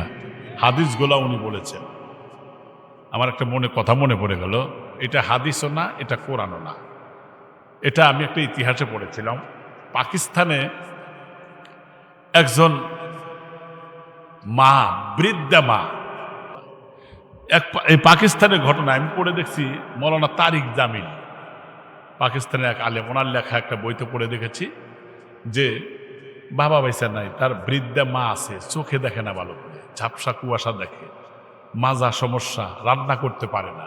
ছেলেকে বললো তুমি একটু বিয়ে করো, আমি তো চোখে দেখতেছি না, আমি পারতেছি না, তুমি বিয়ে করো। কিন্তু ছেলেটা বিয়ে করলো, বন্ধু বান্ধবদের সাথে কথা বলে, সুন্দরী একটা মেয়ে, খুব সুন্দরী, চেহারা খুবই সুন্দর, কিন্তু আচরণ বিধি একেবারে রূঢ়তা, মোটেও ভালো না। আমার দেশে এক শ্রেণীর, আমি এক ধরনের ফল দেখেছি যে দেখতে সুন্দর, ভিতরে হলো ছাই। এটাকে কি ফল বলে? মাখন ফল। হ্যাঁ, এইরকমই মেয়েটা এমনি সুন্দর, কিন্তু ভিতরটা হলো অসুন্দর। কেন অসুন্দর বললাম? শাশুড়ি শুধুমাত্র বলছে, বৌমা সংসারের সবকিছু এলোমেলো করে খেও না, আল্লাহ নারাজ হবে, নিয়ামতের শুকরিয়া আদায় করো, তাহলে আল্লাহ তোমার সম্পদ বাড়া দেবে। মহিলা ক্যাটর ক্যাটর করে, রাগ করে থুইয়া মার বাড়ি চলে গেছে। একটাই মাত্র ছেলে। ছেলেটা যখন কৃষক মানুষের সন্তান, বাড়িতে চলে আসলো, বাড়িতে এসে ডাক দেয়, মা তোমার বৌমাকে দেখি না, কই গেল? তখন ডাক দেয়, বলতেছে, শোনো, কেবলমাত্র এই কথা বলেছি, এই সংসারের সব কিছু তুমি এলোমেলো করে খেও না, গুছিয়ে খাও, শুকরিয়া আদায় করো, নষ্ট করলে আল্লাহ নারাজ হবে। এ কথা বলার পরে তোমার স্ত্রী আমারে গালি দিয়ে বাবার বাড়ি চলে গেছে। যেমনে এই কথা বলেছে, নিজের পেটের সন্তান তখন মায়ের দিকে ধাওয়া করে গিয়ে মায়ের গলা ধরে ধাক্কা মেরে জমিনে ফেলে দিয়েছে। নাউজুবিল্লাহ, জোরে পড়েন। অনেক জায়গায় আছে সন্তান হয়ে বাপ মার গায়ে হাত দেয়, এইরকম লোক আছে না নাই? আমার নিজে চোখে দেখা আমার ভাইরা, আমি এক জায়গায় গিয়েছিলাম, হাতে ব্যান্ডেজ করা, বললাম কি হয়েছে, সম্পর্কে ভাবি হতো, কয় আমার কাছে বারবার টাকা চায় কিন্তু আমি টাকা পাবো কোথায়? ইউক্যালিপ্টারে খড়ি দিয়ে আমার হাতে বাড়ি মেরেছে, আমার হাতটা ফুলে গেছে, তাই ব্যান্ডেজ করে রেখেছি। নাউজুবিল্লাহ জোরে কন। কোন সন্তান যদি নিজের মাকে নিজের বাবারে আঘাত দেয়, ওই মা বাবার হাত তোলা লাগবে না, বদদোয়া করা লাগবে না, তার আচরণে, তার ব্যবহারে, তার অ্যাটিটিউড, তার মেন্টালিটির কারণে যদি অসন্তুষ্ট হয়ে যায়, তার সর্বনাশ হয়ে যাবে, ঠিক কিনা? কারণ গুক্কু সাপের কাল গুক্কু সাপের বিষাক্ত সাপের ঠোকর মিট যেতে পারে, বন্দুকের গুলি লক্ষ্যভ্রষ্ট হতে পারে, কিন্তু তোমার মা বাবার দোয়া আর বদ্ধ জীবনে কখনো মিস হতে পারে না। জোরে বলেন সুবহানাল্লাহ। আমার মুসলমান ভাইরা, কথাটা ভালো করে বোঝেন। এরপরে ছেলেটা গলা ধাক্কা দিয়ে জমিনে ফেলে দিয়ে যখন চলে গেল, যেই মাত্র চলে গেছে, মা তখন ঘরের দরজা বন্ধ করে দিয়ে কান্নাকাটি করতেছিলেন। আমার ভাইরা, তিনি ছোটবেলার স্মৃতির কথা মনে করছেন। আমার এই সন্তানের বসন্ত কলেরা রোগ হয়েছিল, আর ডাক্তার কবিরাজের কাছে ব্যর্থ হয়ে ফিরে আসলাম, তারা বলল বাঁচবে না। আমার এই সন্তানকে নিয়ে আমি ঘরের মধ্যে রেখে আমি যাই নামাজ পড়ে আল্লাহর কাছে বারবার দোয়া করেছি, আল্লাহ আমার সন্তানের হায়াত বাড়ায় দাও। এশা নামাজের সময় মসজিদে মুসল্লিরা বাইরে জুতা রেখে ভিতরে নামাজরত ছিল। আমি জুতার নিচের ধুলাগুলো যখন হাতে নিলাম, হাতে নিয়ে মুখে শরীরে মাখাইয়া আল্লাহর দরবারে দোয়া করলাম, রব্বুল আলামিন, আল্লাহ। ডাক্তার বলেছে, কবিরাজ বলেছে বাঁচবে না, কিন্তু হায়াত আর মউতের মালিক তো আল্লাহ। তুমি আল্লাযী খালাকাল মাউতা ওয়াল হায়াতা লিয়াবলুয়াকুম আইয়ুকুম আহসানু আমালা। আল্লাহু আকবার। হায়াত আর মউতের উদ্ভাবক তো তুমি। আল্লাহ তো এটা পরীক্ষা করেন, দেখেন আল্লাহ হায়াত আর মউত সব তোমার হাতে। তাওয়াফাতুহু রাসূলুনা ওয়া হুম লা ইফাররিতুন। মালাকুল মউত যখন কাছে আসবে, ফিরাবার ক্ষমতা তার কারণ নাই, ঠিক কি না? কারণ নাই ক্ষমতা। এত দাপট, এত ক্ষমতা গেল কোথায়? মুসলমান ভাইরা আমার, এরপরে যখন আল্লাহর কাছে দোয়া করলেন, রব্বুল আলামিন, আমার সন্তানকে তুমি হায়াত বাড়ায় দাও, সেই যে আমার সন্তান সুস্থ হয়েছে, আর একবারের জন্য জ্বরও হয় নাই। এই সন্তান যখন সুস্থ হয়েছে, এই সন্তান বিয়ে করেছে, নিজের স্ত্রীর ভালোবাসার কারণে আমার শরীরে আঘাত দিল, আমার মারল। আমার ভাইরা, মা তখন কান্নাকাটি করতেছিল, কিন্তু ওই ছেলেটা তখন বউ আনতে গেছে তার শ্বশুর বাড়ি, যা বললো চলো যে বাড়িতে যাই। কয় না না, তোমার আর ভাত খাবো না। কয় কেন খাবে না? ভাত খাবো না এই জন্য যে তোমার মা শুধু ক্যাটর ক্যাটর করেন। কয় আমার মায়ের বিচার করব। স্ত্রী বলল কি বিচার করবেন? কয় তুমি কি বিচার করলে খুশি হবি সেই বিচারই করব। কয় তোমার মাকে 3 দিনের মধ্যে হত্যা করা লাগবে। নাউজুবিল্লাহ জোরে বলেন। তোমার মা থাকলে আমি যাব না, তোমার মাকে হত্যা করা লাগবে। কয় চলো যাই। আমি শপথ করে বলতেছি আমার মাকে 3 দিন লাগবে না, আজকে চলো, রাতটা পোহালেই সকালবেলা আমার মারে আমি খতম করে ফেলবো। আমি প্রতিজ্ঞা করলাম, কসম করলাম। মেয়েটা চলে আসতেছে, স্বামীর হাত ধরে আসতেছে। এদিকে বিকালবেলা ওই মা যখন গেটের কাছে দাঁড়ায়, দেখে যে আমার সেই বৌমা আসতেছে নাকি, আসলে পরে আমি মাপ চাইবো। সংসার তো তোমরাই করবা, আমি তো কয়েকদিনই বাঁচবো, আমি মাপ চাইবো। কিন্তু দেখা যায় ওই যে আসতেছে 2 জন ছায়া ছায়া দেখা যায়। কাছাকাছি যখন চলে আসলো, গেটের মধ্যে প্রবেশ করলো, এরপরে তখন মা তখন বৌমার হাত জড়িয়ে ধরে কান্না বিজড়িত কণ্ঠে ডাক দেয়া বললেন, বৌমা সংসার তো তোমরাই করবা, আমি কয়েকদিনই বাঁচবো, আমারে ক্ষমা করে দাও। সারাদিন মা খায় নাই। ওই বৌমা মায়ের শাশুড়ি মায়ের মাথার ঝুঁটি ধরে টান দিয়ে এমন জোরে ফেলে দিয়েছে জমিনে, উপর হয়ে শুয়ে তার ঠোঁটটা কেটে ফিনকি দিয়ে রক্ত বেরিয়ে গেছে। মা তখন ঘরের মধ্যে দরজা বন্ধ করে সারা রাত কাটালো। এদিকে ওই দিন স্বামী আর স্ত্রী অন্য ঘরের মধ্যে আনন্দ করলো, ফুর্তি করলো। এরপরে ধারালো অস্ত্র তীক্ষ্ণ ভাবে ধার করলো। সকালবেলা মায়ের দরজা নক করলো, ও মা দরজা খোলো, মা তুমি দরজা খোলো। মা তখন দরজা খোলার আগে চিন্তা করলো, আমার এই সন্তানের মধ্যে মনে হয় পরিবর্তন এসেছে, ভুল বুঝতে পেরেছে। সেই জন্য তারপরে মা ডাক দেখায়, বাবা তুমি আমার ডাকতেছ কেন? তিনি মার খাওয়ার পরে বোর মায়েরও খাইলো, তারপরে সন্তানের মায়েরও খাইলো। তারপরে ডাকতে বলতেছে, বাবা তুমি ডাকতেছ কেন? ছেলে ডাক দেখায়, ও মা চলো যাই খেতে, ওই যে আখের খেতে যাইতে হবে, ওইটা কাটার পরে মাথায় বোঝা তুলে দেওয়ার মতো কোনো লোকজন খুঁজে পাই না, চলো যাই বাবা। এরপরে মা বলল, ঠিক আছে বাবা চলো যাই। মা যখন পিছনে চলে যায়, ছেলেটা বস্তার মধ্যে করে ধারালো ছুরি নিয়েছে, মা তা জানে না। খেতের আইলে বসে আছে, ছেলেটা তখন আখের খেতে আখ কাটতেছে, বারবার ডানে বায় তাকায় দেখে মানুষ আছে নাকি, খুঁজতে গিয়ে একবার দেখে কোনো মানুষ নাই, জন নাই, জনমানবহীন এরিয়া হয়ে গেছে। ওই মুহূর্তে তিনি বস্তার কাছে এসে যখন সেই বস্তার ভিতর থেকে যখন সেই ছুরিটা নিয়ে মায়ের পিছনে আস্তে আস্তে আসতেছে, আমার ভাইরা কিতাবের মধ্যে আসছে, এইভাবে যখন ছুরিটা উঁচু করেছে মায়ের গর্দানে আঘাত দেওয়ার জন্য, কিন্তু আল্লাহর গজব শুরু হয়ে গেল। এক মুহূর্তের মধ্যে এই সন্তানটা প্যারালাইজডের রোগী হয়ে পড়ে গেছে। আল্লাহু আকবার বলেন। কিন্তু আল্লাহ যদি বাঁচান, পৃথিবীর কেউ তারে মারতে পারে না, ঠিক কিনা? আর আল্লাহ যদি মারেন, গোটা পৃথিবীর সব যদি ঐক্যবদ্ধ হয়ে আন্দোলন করে, আর কি তাকে ঠেকা রাখতে পারবে না, ধরে রাখতে পারবে না। এ ক্ষমতা কার? সবটুকু বলেন তো দেখি, আল্লাহ পাকের। এই জন্য বলছি সন্তানেরা, এটা দুনিয়ার দেখা যে মায়ের সাথে দুর্ব্যবহার করার কারণে তার জীবনটা বিপন্ন হয়ে গেছে, ধ্বংস হয়ে গেছে। বাবার সাথে খারাপ আচরণ করার কারণে দুনিয়ার জীবনই তার জন্য সংকীর্ণ হয়ে গেছে। ইহকালে অশান্তি, পরকালে জাহান্নামে যেতে হবে। মা বাপ যদি অসন্তুষ্ট হয়, আল্লাহর কসম ওই সন্তানের জীবনের শান্তি হবে না, জান্নাতও পাবে না। এর নাম বাপ মা। আর সেই বাপ মার সাথে দুর্ব্যবহার করে এই সময়ের ছেলেরা আশ্চর্য হয়ে যায়। অনেক সময় বিয়ে করা 2 দিন পরেই বউর কথা শুনে আলাদা হয়ে যায়, বাপ মা বাসি হয়ে যায়। আপনাদের এলাকা ভালো আছে তাই বলে আপনারা সহিয়াদ আমল করেন, আপনাদের এখানে ভালো আছে? হ্যাঁ ভালো আছে, দেখি তো এখানে আসি, আপনাদের ভালোই বাসি আমি।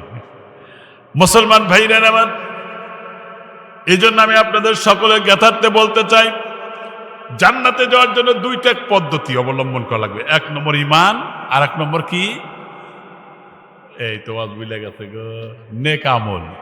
নেক আমল, যেই কাজ করলে আল্লাহ আল্লাহ রসুল খুশি হন সেই কাজ, সেটা পদ্ধতি মোতাবেক হতে হবে। দেখেন, সেজদা দেওয়াটা কিন্তু বড় কথা না, সেজদা দেওয়াটা বড় কথা না, আল্লাহর হুকুমটাই হলো বড়, ঠিক কিনা? যেমন আদম আলাইহিস সালামকে বানানোর পরে আল্লাহ পাক বলছেন, কুলনা লিল মালাইকাতি ইসজুদু লি আদম।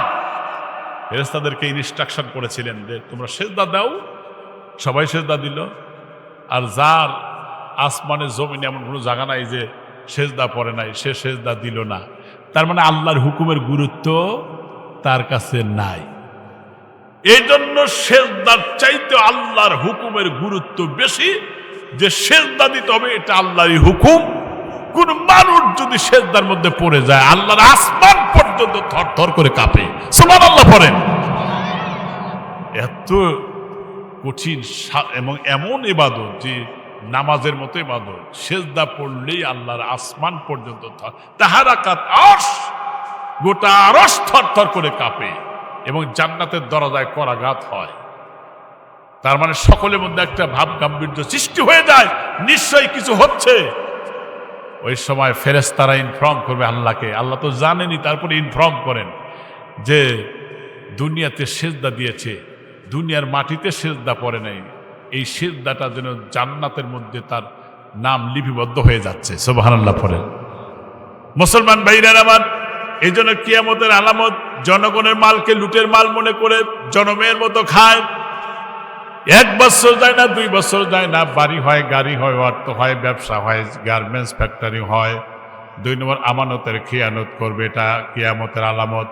3 নম্বর জাকাতকে জরিমানা মনে করবে, এটা আলামত, এটা হলো এটা হলো কিয়ামতের আলামত। 4 নম্বর ইলমে দ্বীন শিক্ষা করবে, শুধুমাত্র পার্থিব জগতের ফায়দা হাসিলের জন্য। আর 5 নম্বর বলেছিলাম পুরুষেরা স্ত্রীর কথা মতো চলবে। এই পর্যন্ত বলছিলাম, কথা ঠিক কিনা? স্ত্রীরা যা বলবে তাই করবে। তবে শুনে রাখো, আমার মুসলমান মা বোন যারা আছেন তারাও শুনে রাখেন, আপনারাও শোনেন। আপনি পরামর্শ করবেন ভালো কথা, স্ত্রীর সাথে ভালো ব্যবহার করবেন, এটা সুন্দর কথা। স্ত্রীকে মারধর করবেন না, এটাও ভালো কথা। কিন্তু আবার 4 কারণে মারা জায়েজ আছে। কয় কারণে? এবার ঠেলা আছে, হক্ত ঠেলা। মা বোন যারা পর্দার আড়ালে আছে তারা শুনেন, বউরে মারা ভালো না, ভালোবাসার জিনিস, কখনো মারবেন না। কিন্তু যদি মারতেই হয় একান্ত, তার মধ্যে মারার একটা পদ্ধতি আছে। মারার জন্য 4টা কারণ আছে। কয়টা কারণ? 4টা কারণ। এই 4টা কারণের মধ্যে একটা কারণ আছে, বউ যদি নামাজ না পড়ে তাহলে মারা জায়েজ আছে। তাও খড়ি দিয়া, লরি দিয়া, এগুলো দিয়া না, হ্যাঁ, মেসোয়াক দিয়া দিবেন, তাও জানি কাইটিয়া রক্ত না বাড়ায়। আবার জানি চুপকা করে পেটে গাও দেন না, আবার যে বাড়িয়ে যখন যাইব না তাহলে গাও এখন মারিয়া দেয়, যা তাকে কপালে দেখা হবে সকালে। স্ত্রী কিন্তু ভালোবাসার জিনিস, মারার জিনিস না। স্ত্রী যদি স্বামীর যদি আহ্বান করে, বুঝে নিয়ে নরপতি, স্বামী যদি প্রয়োজনে আহ্বান করে, ফাবাতা, সে যদি অস্বীকার করে, তাহলে তখনও পিটা জায়েজ আছে। ফাবাত, সে অস্বীকার করলো, আপনার প্রয়োজনে সে আসলো না, অস্বীকার করলো, এদের পিটা হাত 2টা 15 আগে কমনি থাক। আবার শোনেন, স্ত্রীর সাথে ভালো ব্যবহার করা এটাই ইবাদত। তাও সুবহানাল্লাহ কইল না, স্ত্রীর সাথে ভালো ব্যবহার করতে হবে, এটাও ইবাদত। মনে রাখবেন, শুধু নামাজ, রোজা, হজ, যাকাত ইবাদত না, স্ত্রীর সাথে ভালো ব্যবহার করা, তাকে দেখাশোনা করা, তার ভরণ পোষণ করা, তার কি লাগে এগুলো করাও হচ্ছে ইবাদত। একটা হাদিস আসছে, রাসূল বলেছেন, যে ঘরে স্ত্রী স্বামীকে, স্বামী আর স্ত্রী এক কম্বলের নিচে ঘুমায়, ওই ঘরের মধ্যে সারা রাত আল্লাহর অবারিত রহমত নাজিল হয়। তবে গরমের দিনে আবার কম্বল গায়ে দিয়েন না, তাহলে গরম দিলে আবার আমার দোষ বলে। তার মানে এটা বুঝাইতেছে যে একসাথে থাকা, এটাও হচ্ছে ইবাদত। এটা কিন্তু বুখারী হাদিস বললাম, সহিহ হাদিস, জয়ীফ হাদিস আমি বলি নাই। নাম্বার 2, যে ঘরে স্বামী স্ত্রী একসাথে তাহাজ্জুদের নামাজ পড়বে এবং সেই ঘরে কোনোদিন অশান্তি হবে না। সুবহানাল্লাহ পড়েন। তাহাজ্জুদ পড়েন তো আপনারা? এই তো খবর নাই দেয়, তাহাজ্জুদ পড়েন তো? ফরজি পরে কয়দিন পরে আল্লাহ ভালো জানে। তাহাজ্জুদ গভীর রাতের নামাজ আল্লাহর কাছে খুব পছন্দ।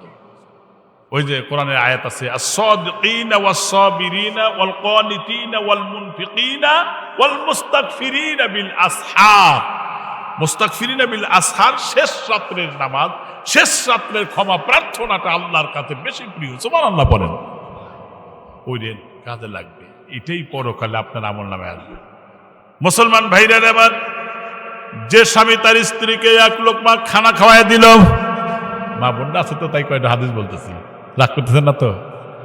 যে স্ত্রী তার স্বামীকে 1 লোকমা খানা খাওয়ায় দিল, ভাত খাওয়া দিল, অথবা রুটি একটু খাওয়ায় দিল, আবার স্বামীও স্ত্রীকে খানা খাওয়ায় দিল, যতক্ষণ পর্যন্ত একজন আর একজনকে খানা খাওয়াবে, অতক্ষণ পর্যন্ত স্বামী আর স্ত্রীর জীবন থেকে সমস্ত সগীরা গুনাহগুলো ধুয়ে মুছে সাফ হয়ে যাবে।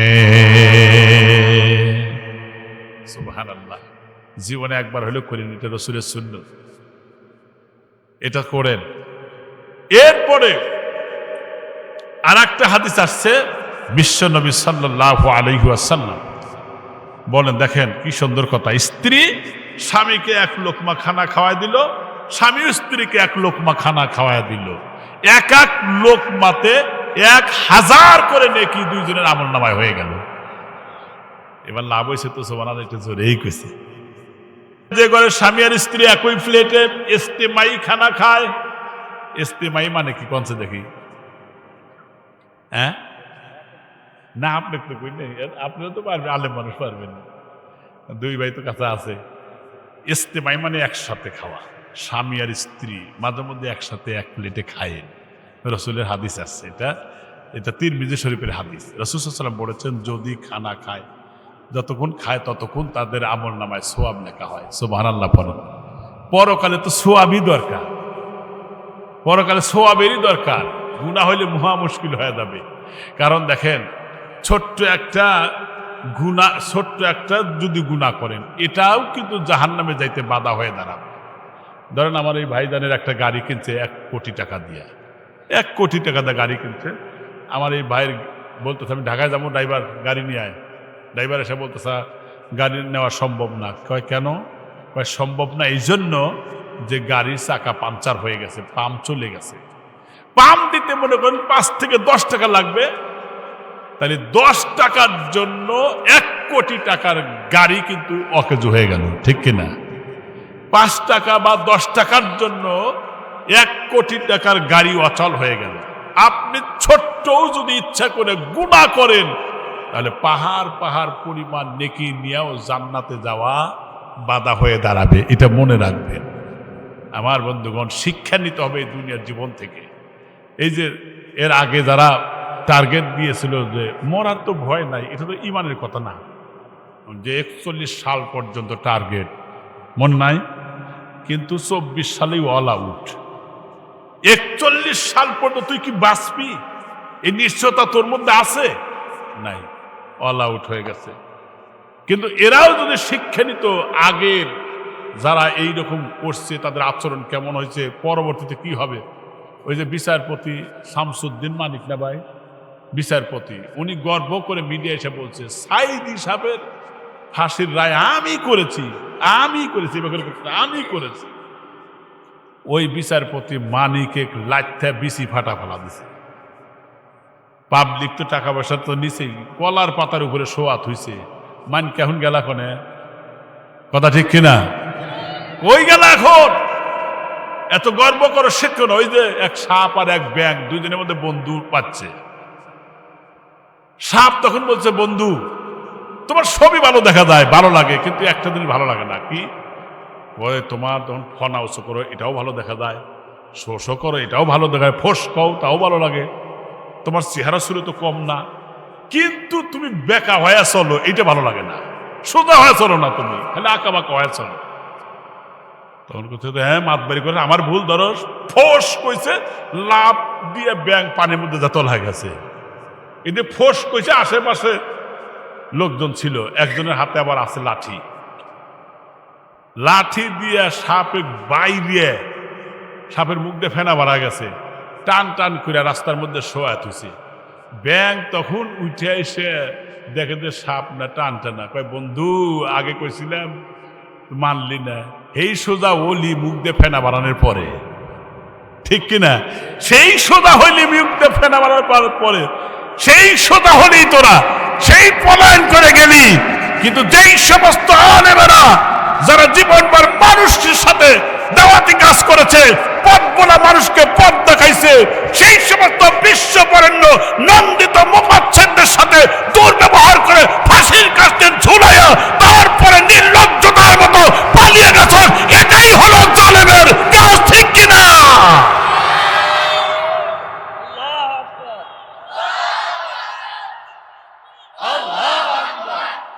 দুঃখ লাগে ভাই। এই জন্য সম্মানিত ভাইরা, ইসলামের বিজয় হবেই, এটা নিশ্চিত। ইসলামের বিজয় হবে, আলহামদুলিল্লাহ পড়লেন না? মুসলমান ভাইরা আমার, সংক্ষেপ করে নিয়ে আসতে লম্বা করবই না। দাওয়াতি কাজ করতে যান, এই কাজের পিছনে আমার আল্লাহর শক্তি আছে না নাই? জোরে বলেন, আছে না নাই? আমার মুসলমান ভাইরা, হযরত সাদ বিন আবু ওয়াক্কাস রাদিয়াল্লাহু তাআলা আনহুর জীবনী পড়ে দেখলাম, তিনি যখন আফ্রিকার ভূখণ্ডে কালেমার দাওয়াত দেওয়ার জন্য যাবেন, খুব ভালো করে বুঝবেন, আফ্রিকার ভূখণ্ডে কালেমার দাওয়াত দেওয়ার জন্য যাবেন, কিন্তু দরিয়ার সামনে, নদীর সামনে বিক্ষুব্ধ তরঙ্গ মালায় একটার পর একটা আশ্রে পড়তেছেন। পুল নাই, সেতু নাই, লঞ্চ নাই, স্টিমার নাই, যাবে কেমনে? আমার মুসলমান ভাইরা, ওই সময় তিনি বললেন, ফারজিউ ইন্না নাজিলুনা ওয়ামান ওয়াজাদনা বাদাহু কতালনা। ডাক দিয়ে বলতেছে, চলো যাই, আমাদের প্রয়োজনে শহীদ হয়ে যাব, কিন্তু ওপারে গিয়ে আল্লাহর কালেমার দাওয়াত আমাদের পৌঁছাতেই হবে। মানুষ যদি আল্লাহর পথে বের হয়, আল্লাহর দ্বীন কায়েমের শপথ নেয়া ময়দানে যখন ঝাঁপিয়ে পড়বে, ওই সময় আল্লাহর ফেরেশতারা পর্যন্ত সাহায্য করে, ঈমান আর আমল যদি থাকে। কথা ঠিক কিনা জোরে বলেন আমার ভাইরা। কারণ আল্লাহ পাকের ওয়াদা হচ্ছে, ওয়াকানা হাক্কান আলাইনা নাসরুল মুমিনিন। মুমিন বান্দা বান্দি যারা হবে তাদেরকে সাহায্য করা আমি আল্লাহর জন্য হক হয়ে যায়। সুবহানাল্লাহ পড়লেন না? আল্লাহ পাক অন্য একটা আয়াতে বলেন, কাতিলুহুম হাত্তা লা তাকুনা ফিতনাতুন ওয়া ইয়াকুনা দ্বীনু কুল্লুহু লিল্লাহ। আল্লাহ পাক বলেন, লড়াই করো, সংগ্রাম করো, জিহাদ করো, যতক্ষণ পর্যন্ত শিরিক আর বিদআত, অন্যায়, অবিচার, জুলুম এগুলো মূলোৎপাটিত না হয়। আমার সমাজে বিদআত আছে না নাই? জোরে বলেন। বিদআত আছে, বিশেষ করে আমাদের সমাজে এই বিদআতটা চালু আছে। কিন্তু আমার মসজিদ থেকে এমনভাবে বলি, তারপরেও কিন্তু আমি তো একদম ওই ধরনের খানায়, ওই ধরনের অনুষ্ঠানে আমি উপস্থিত হই না। এটা আমার কথা বলতেছি। মুসলমান ভাইরা, মানুষ মারা যাওয়ার পরে 3 দিন, 4 দিন, 40 অথবা 1 বছর পরে দিবস পালন করে। এগুলো রসুলের সময় ছিল না, সাহাবায়ে কেরামের সময় ছিল না, তাবির সময়ও ছিল না। কোন জায়গায় কার অনুসরণ করবেন? ইবাদত তো নিজের ইচ্ছা মতো হবে না। আমাদের মডেল হলো মুহাম্মদুর রাসূলুল্লাহ। কথা ঠিক কিনা জোরে বলেন। এই জন্য শিরিক আর বিদআত যে সমাজে আছে এগুলো বন্ধ করতে হবে, উৎখাত করতে হবে। আমার ভাইরা, রসুল যেটা করেন নাই আমরা সেই পদ্ধতি করব না, রসুল যেইভাবে করেছেন আমরা সেইভাবেই করব। এটাই তো নিয়ম। মুসলমান ভাইরা আমার, এই জন্য আমি বলি, যার দিলের মধ্যে শিরিক বিদআতের বিরুদ্ধে জিহাদের তামান্না যার মধ্যে নাই, মান মাতা ওয়ালাম ইয়াগদু ওয়ালাম ইউহাদ্দিসু বিহি নাফসাহু মাতা শুউবাতিন মিনান নিফাক। আমার ভাইরা, কিতাবে আসছে যে যেই ব্যক্তির অন্তরের মধ্যে জিহাদের তামান্না নাই, যার অন্তরের মধ্যে জিহাদের কোনো তামান্না নাই, জিহাদ করার মানসিকতা নাই, আগ্রহ নাই, উদ্দীপনা নাই, এই ব্যক্তির মৃত্যু হবে মুনাফিকের মৃত্যু। জোরে কোন কিসের মৃত্যু হবে বলেন?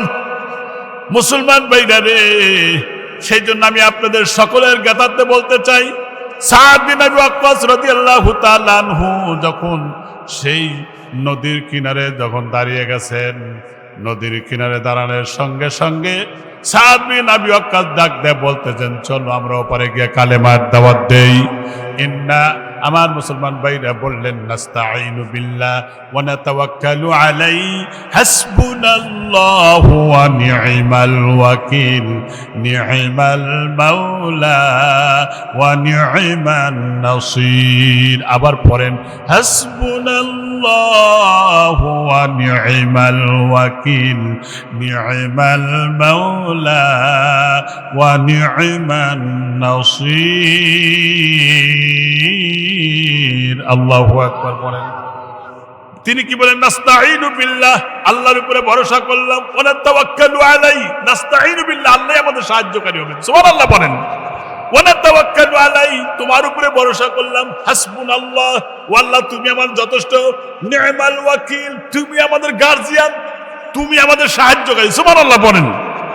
আমার মুসলমান ভাইরা, এই কথা যখন বললেন, এরপরে বললেন, ইয়া আইয়াতুহাল হাশারাতু ওয়াস-সিবা নাহনু আসহাবু রাসূলিল্লাহ সাল্লাল্লাহু আলাইহি ওয়াসাল্লাম ফাইন্না নাজিলুনা ওয়া মান ওয়াজাদনা বাদাহু কতালনা। সাহাবী ডাক দিয়ে বলেন, চলো যাই, আমরা তো আল্লাহর নবীর সাহাবী, আল্লাহ পাকের সৈনিক, আল্লাহ রসুলের সৈনিক, ওপারে গিয়ে কালেমার দাওয়াত দিব। যখন তারা ঘোড়া নিয়ে যখন পানির মধ্যে, নদীর মধ্যে ঝাঁপায় পড়তেছিল, ওই মুহূর্তে ওপার থেকে আফ্রিকার লোকেরা দৃশ্যটা দেখে বলতেছে, দস্তে দস হ্যায় দরিয়া ভি নসরে হামনে জেরে খঞ্জর ভিয়ে সুনায়া পাইগাম হামনে। ওরা বলতেছে দেখো না পানির মধ্যে দত্ত দানবের মতো কিভাবে তারা আসতেছে। আশ্চর্য হয়ে গেল, তারা যার যার মতো ওখান থেকে চলে যাওয়া আরম্ভ করে দিল। ওপারে যাওয়ার পরে, পানির উপর দিয়ে যাওয়ার পরে সাহাবী ডাক দিয়ে বললেন, তোমাদেরকে কারো কোনো কিছু হারিয়ে গেছে নাকি? একজন সাহাবী ডাক দিয়ে বলেন, আমার একটা পান করার পেয়ালা হারিয়ে গেছে। তিনি বললেন, না না, ইসলামী আন্দোলনের কোনো কর্মীর কোনো কিছু হারাইতে পারে না, কারণ এই রাস্তায় আল্লাহর সাহায্য আছে। তিনি দোয়া করলেন, দোয়ার কারণে দেখা গেল ঢেউয়ের আঘাতে আঘাতে হারানো ব্যক্তির পেয়ালাটা তার পায়ের কাছে আশ্রিয়ে পড়ে গেছে। সুবহানাল্লাহ পড়েন। রাতে যখন আফ্রিকার জঙ্গলে ওখানে গিয়ে মঞ্চ করে তিনি এই দোয়া এটাই বলেছিলেন, আমরা আল্লাহর সৈনিক, রাসূলের সৈনিক, কালেমা দেওয়ার জন্য এসেছি, রাত্রি এখানে অবস্থান করব। তোমরা এখান থেকে চলে যাও, জায়গা করে দাও। সাপের লাইনে সাপ, সিংহের লাইনে সিংহ, বাঘের লাইনে বাঘ, যার যার আন্ডা বাচ্চা ডিমগুলো মুখে করে নিয়া তারা ময়দান ছেড়ে দিতে বাধ্য হয়েছে। এখনো যদি সেই ইমানের আমল যদি আমাদের থাকে, ইমানের বলে বলিয়ান যদি হওয়া যায়, বদরে যেভাবে আল্লাহ ফেরেশতা দিয়ে বাছাই করা ফেরেশতা দিয়ে সাহায্য করেছিলেন, এখন আল্লাহর গায়েবী মদদ আসবে। গোটা বাংলাদেশ থেকে শিরক বিদআত মুরতাদ হবে, জালেমের জুলুম বন্ধ হয়ে যাবে, গোটা ভূখণ্ডে আল্লাহর কালেমার পতাকা উড়বে। কিন্তু সেই ঈমান আর আমলের আমাদের ঘাটতি, কথা ঠিক কিনা? আমরা শুধু আছি মানুষের গীবত নিয়া, দুর্নাম নিয়া, মানুষের সমালোচনা, কার কি হইল, এইগুলো নিয়ে আমরা মহাব্যস্ততার মধ্যে পড়েছি। নামাজ নাই, কালাম নাই, কিচ্ছু নাই, চরিত্রও নাই। The crown and glory, life and character, মানুষের জীবনে সবচাইতে দামি জিনিস হলো চরিত্র। অথচ এই চরিত্রই মানুষ হারিয়ে ফেলেছে।